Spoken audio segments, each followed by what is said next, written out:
Hi everyone, welcome to Imran Study Circle. Today we are going to explain about conflict between Iran and Israel USA war. ఈ రోజు మన class లో Iran మరియు USA Israel war గురించి కొన్ని పాయింట్లు discuss చేద్దాం.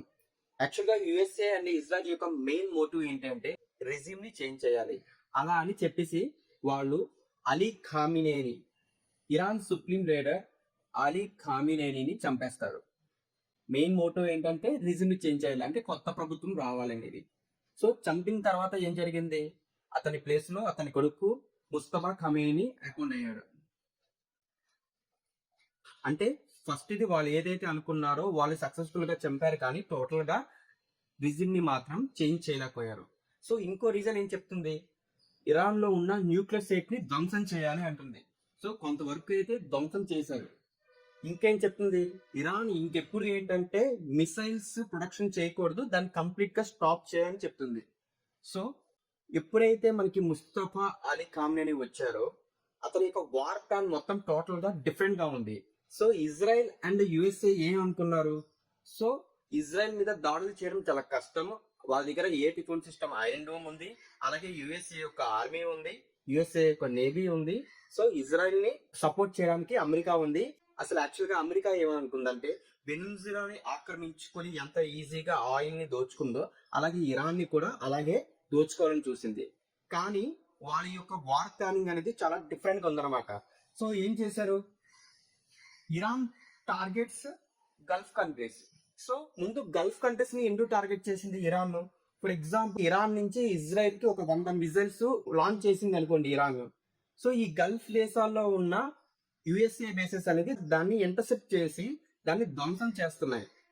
సో అప్పుడు 100 మిసైల్ లాంచ్ చేస్తే ఇజ్రాయెల్ యొక్క టెరిటరీ వెళ్ళేసరికి ఒక 10 ఎన్నో పడుతున్నాయి, ఎందుకంటే గల్ఫ్ దేశాల్లో అమెరికా ఎయిర్ బేసెస్ చాలా ఉన్నాయి, దాన్ని అక్కడే ఇంటర్సెప్ట్ చేస్తున్నాయి.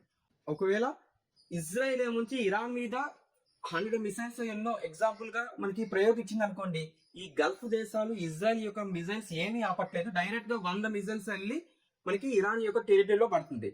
దాని మెయిన్ రీజన్ గా ఏం చేసింది, ఇరాన్ గల్ఫ్ దేశాల్లో ఉన్న యుఎస్ఏ బేసెస్ ని టార్గెట్ చేసింది అనమాట.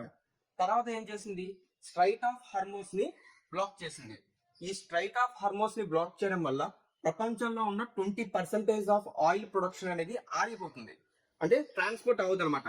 సో 20% ఆఫ్ ఆయిల్ ప్రొడక్షన్ అనేది మనకి హర్మోస్ దారి గుండానే వెళ్తుంది, దీన్ని బ్లాక్ చేసింది అన్నమాట. సో దాని వల్ల ఏం జరుగుతుంది అంటే ప్రపంచంలో all over the world oil prices and gas prices అనేది చాలా ఇంక్రీజ్ అయిపోద్ది. So increase in oil and gas prices.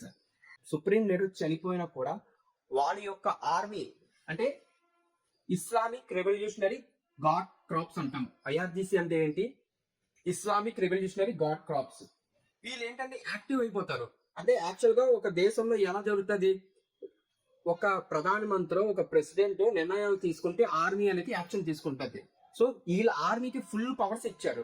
So మీది ఏది కరెక్ట్ అనుకుంటే అది చేయండి ఫుల్ పవర్స్ ఇవ్వడం బట్టి వీళ్ళకి ఆ టైంలో ఏది కరెక్ట్ అనిపిస్తే అమెరికాని ఎదిరించడానికి ధైర్యం చేస్తారు అన్నమాట.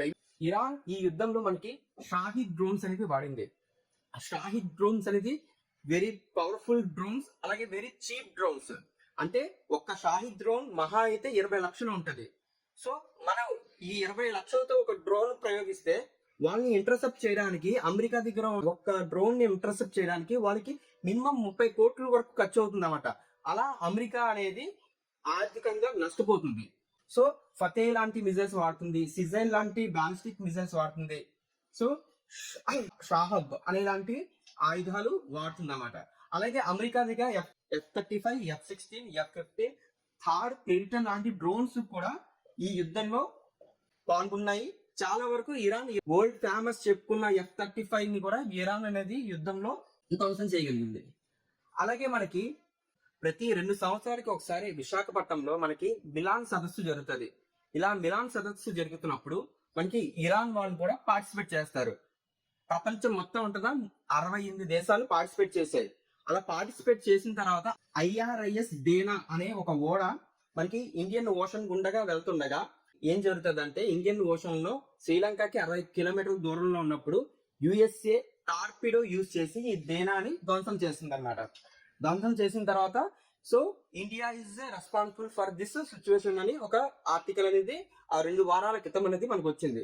ఆ తర్వాత మనం ఏం చేసాము, IS-11 కూడా మనకి ఇరాన్ యొక్క ఓడే. సో ఈ ఇరాన్ యొక్క 11 కూడా మనకి ప్రమాదంలో పడింది అన్నమాట. సో వెంటనే ఇండియాకి SOS పంపించారు. SOS అంటే ఏంటంటే సేవ్ అవర్ సోల్స్. 11 అనే ఓడ ఇరాన్ కి సంబంధించింది. ఆ ఓడని మనం ప్రొటెక్ట్ చేసి సేఫ్ గా కోచి పోర్ట్ లో మనం భద్రపరిచాం అన్నమాట. ఇరాన్ ఈ దాడుల్లో మనకి Natanz nuclear facility, Isfahan nuclear facility, Tehran లో చాలా బిల్డింగ్స్ వరకు ధ్వంసం అయ్యాయి. ఈ కార్గ్ ఐలాండ్ అనేది వెరీ వెరీ ఇంపార్టెంట్ అన్నమాట.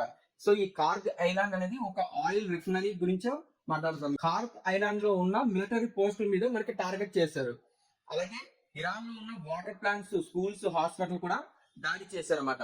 సో ఈ స్కూల్స్ ని ఎప్పుడైతే దాడి చేశారో ఇరాన్ చాలా తీవ్రంగా USA ని ఖండించిందన్నమాట. దీనికి మనం ఇండియా నుంచి కూడా మనకి ఏంటంటే ఇలా చేస్తుంది చాలా తప్పు అని చెప్తున్నారు. ఆ తర్వాత ఇరాన్ ఏంటంటే మనకి డాప్కో ఆయిల్ రిఫైనరీ బహ్రెయిన్ లో ధ్వంసం చేసింది. ఫుజైరా ఆయిల్ రిఫైనరీ UAE లో ధ్వంసం చేసింది. సో టెల్ అవీవ్ అంటే ఏంటి, ఇజ్రాయెల్ లో ఒక సిటీ పేరు టెల్ అవీవ్ యొక్క బిల్డింగ్స్ ని ధ్వంసం చేసింది. రాస్ లఫాన్ అనేది ఖతార్ యొక్క గ్యాస్ సిటీ అన్నమాట. సో దాన్ని ధ్వంసం చేసింది. బహ్రెయిన్ ఫిఫ్త్ ఫ్లీట్, ఇది USA యొక్క నావల్ బేస్, దీన్ని ధ్వంసం చేసింది.